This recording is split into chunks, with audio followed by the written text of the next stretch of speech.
وبيته طيبين الطاهرين المعصومين والمظلومين ولعنة الله على أعدائهم أجمعين من الآن إلى قيام يوم الدين. أما بعد، قال الله تبارك وتعالى في محكم كتابه المجيد وفرقانه الحميد وقوله الحق. بسم الله الرحمن الرحيم. إن الذين يحبون أن تشيع الفاحشة في الذين آمنوا لهم عذاب عليم في الدنيا والآخرة والله يعلم وأنتم لا تعلمون. صلوات پڑھ دیں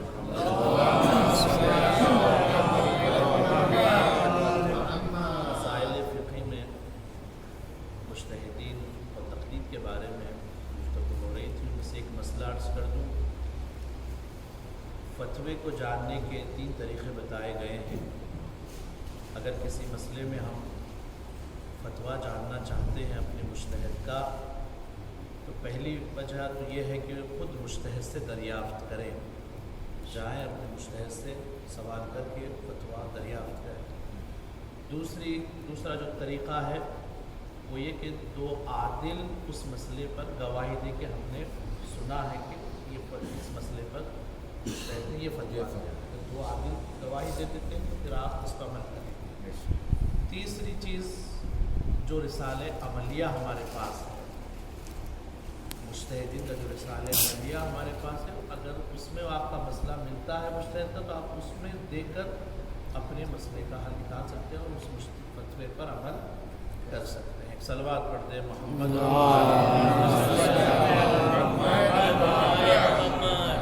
روایتوں میں آیا ہے کہ مرد حضرات کو سورہ مائدہ کی زیادہ تلاوت کرنی چاہیے اور خواتین کو سورہ نور کی تلاوت کا حکم دیا جائے. اس کی وجہ یہ ہے کہ سورہ نور میں خواتین کے کچھ احکامات بیان کیے گئے ہیں. سورہ نور کی 19ویں آیت میں خداوند عالم ارشاد فرما رہا ہے ان الذین یحبون ان تشیع الفاحشہ، وہ لوگ کہ جو دوست رکھتے ہیں کہ مومنین کے درمیان فحشا کو پھیلانا. وہ لوگ جن کا ارادہ ہے کہ مومنین کے درمیان کیا ہے، برائی کو پھیلانا. برائی فحشا ایک عام لفظ ہے، چاہے قولی ہوتا ہے چاہے فعلی، دونوں طریقے سے. یا قول کے ذریعے سے برائی پھیلائی جا رہی ہے یا عمل کر کے برائی پھیلائی جا رہی ہے. انتشیع یعنی پھیلائے فاحشہ کس کے درمیان؟ فی الذین آمنوا، ایمان والوں کے درمیان. لہم عذاب علیم، ایسے لوگوں کے لیے کیا ہے؟ عذاب علیم ہے، رنجیدہ عذاب ہے. فی الدنیا والآخرہ، دنیا میں بھی اور آخرت. فاحشہ کے معنی جو لغت میں آئے ہیں یعنی ایک ایسا عمل قبیح کہ جو انسان معمولاً اس عمل کرنے کو پسند نہیں کرتا، اس چیز کو پھیلانا لوگوں کے درمیان، چاہے قول کے ذریعے سے یا عمل کے ذریعے سے. جیسے کہ آج کل فیس بک کا ہے، واٹس ایپ وغیرہ کا زمانہ ہے. آپ خدا نخواستہ کوئی ایک ایسی بریانی چیز یا کوئی ایسی کلپ جو جس سے فساد ہو سکتا ہے، برائی پھیل سکتی ہے، گرچہ آپ نے انجام نہیں دیا لیکن آپ اس کو فارورڈ کر رہے ہیں دوسرے کی طرف. روایت بتاتی ہے کہ اگر کوئی ایسا کام انجام دیا تو گویا خود اس نے عمل کیا ہے اس فعل کو. اس برائی کا پھیلانا بھی گویا خود کا عمل انجام دینا ہے. تو اس سے بچا جائے، فاحشہ سے بچا جائے انسان. امام موسی کاظم علیہ السلام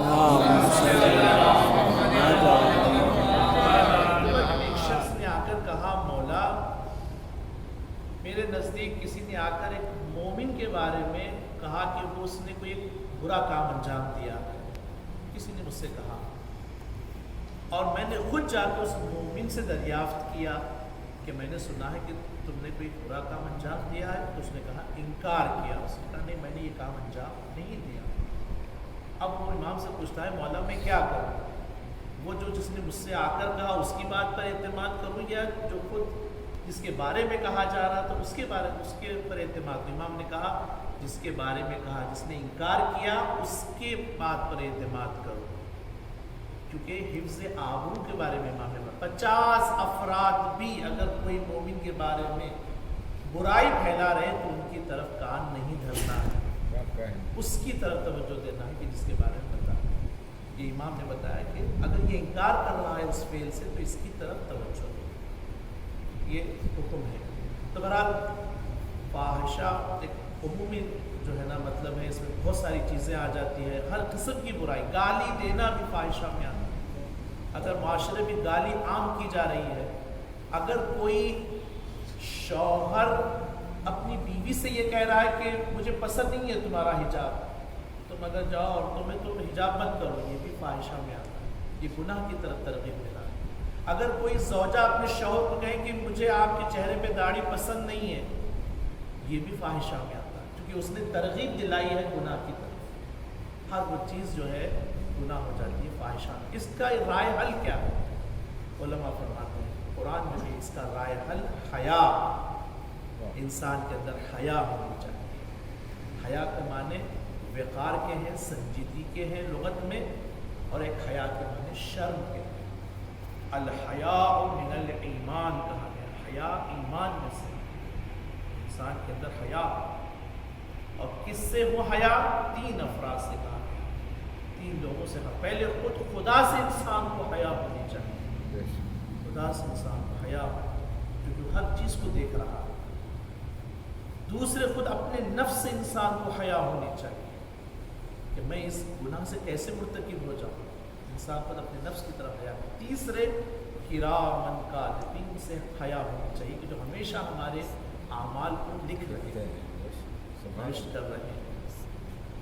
بہت ساری باتیں اس حیا کے اندر بھی ہے. کہتے ہیں روایتوں میں ہے کہ 10 درجے جو ہے نا حیا عورتوں میں رکھی گئی ہے، اور 1 درجہ مردوں کے اندر حیا رکھی گئی ہے. 1 درجہ فقط مردوں کے لیے اندر حیا رکھی گئی ہے. 3 مقامات ایسے ہوتے ہیں جہاں انسان کو حیا کرنے کی ضرورت نہیں ہے، شرم نہیں کرنا ہے. 3 مقامات جہاں انسان حیا سے کام نہ لے. پہلا مقام ہے کہ جب انسان گھر پہ مہمان کو لائے تو اس کی خدمت میں حیا نہ کرے، شرمائے نہیں بلکہ اس کی دل و جان سے اس کی خدمت کرے، اس کو کھانا کھلائے. دوسرا مورد جہاں پر انسان کو حیا نہیں کرنی چاہیے وہ ہے اپنے ماں باپ اور اپنے استاد کے احترام میں اٹھنے میں حیا نہ کرے. شرم نہ کرے کہ باپ آ رہا ہے اور میں بیٹھا رہوں، شرم نہ کرے. اٹھیں، معلم آ رہا ہے، استاد آ رہا ہے اور بیٹھے رہے، نہیں، حیا نہیں کرے، شرم نہ کرے، اٹھے اور احترام کرے.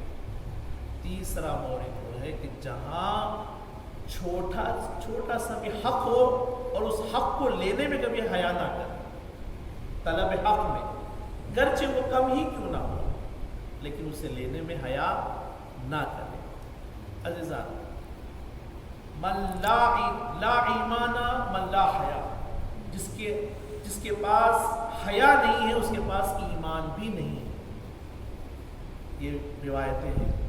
حضرت آدم علیہ السلام کے پاس جناب جبرائیل اللہ نے حکم دیا کہ 3 چیزوں کو لے کے جاؤ، ان میں سے ایک آدم کو اختیار کرنے کے لیے کہو. ان میں سے ایک عقل، دوسرے حیا، تیسرے دین تھا.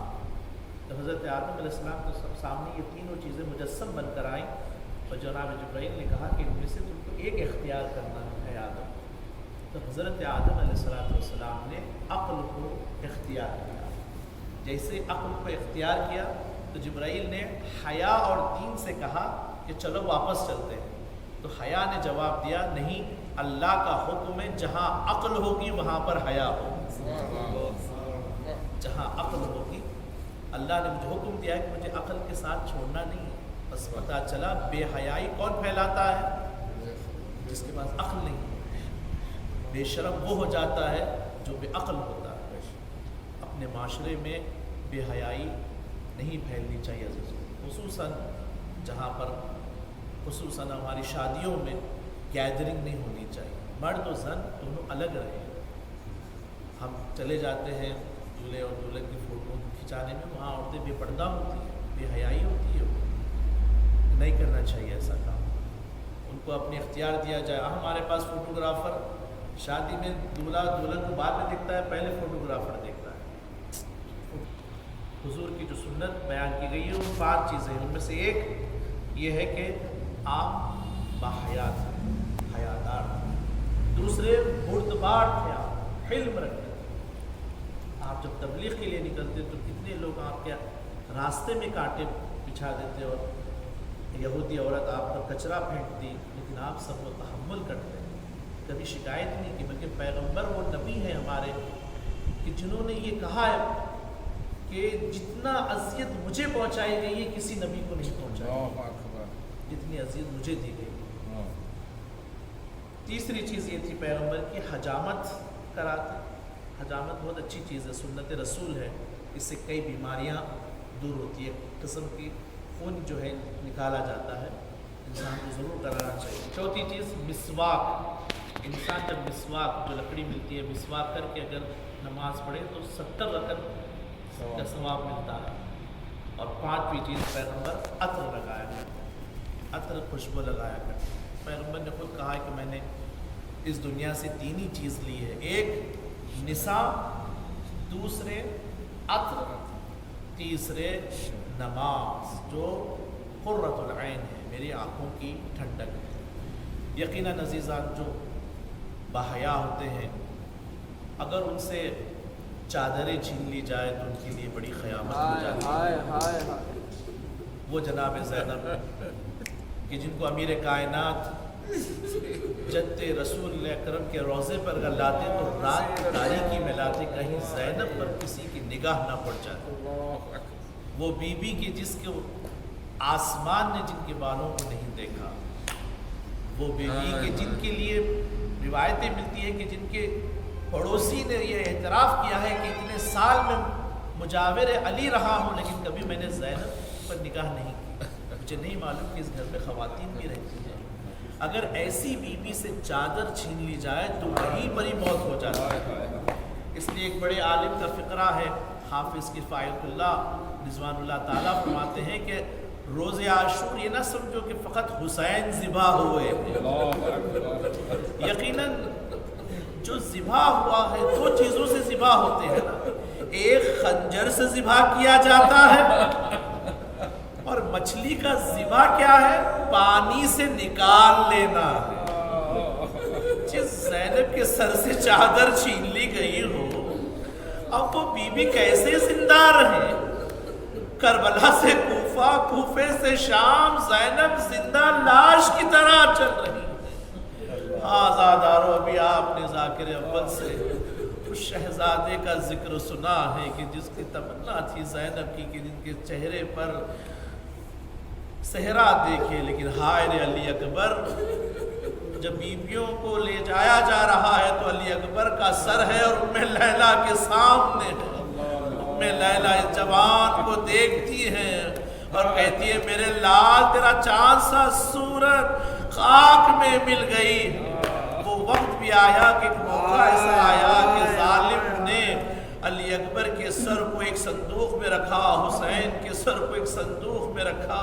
جب صبح ہوئی تو کیا دیکھتے ہیں کہ حسین کا سر صندوق میں نظر نہیں آ رہا۔ ظالم تازیانہ لے کر امام زین العابدین کے پاس آتا، کہتا ہے کہ اے زین العابدین تمہارے بابا کا سر کیوں نظر نہیں آ رہا؟ ہمیں بتاؤ کہ تمہارے بابا کا سر کہاں؟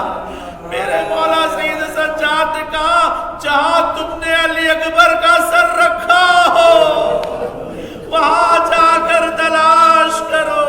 اب جیسے ہی صندوق کھولا گیا کیا دیکھا؟ علی اکبر کے رخساروں پر حسین اپنا رخسار رکھے ہوئے اور کہہ رہے میرے لال تیرے رخسار پر خاک ملی ہوئی ہے، اے علی اکبر تمہارے بعد اس دنیا پر خاک۔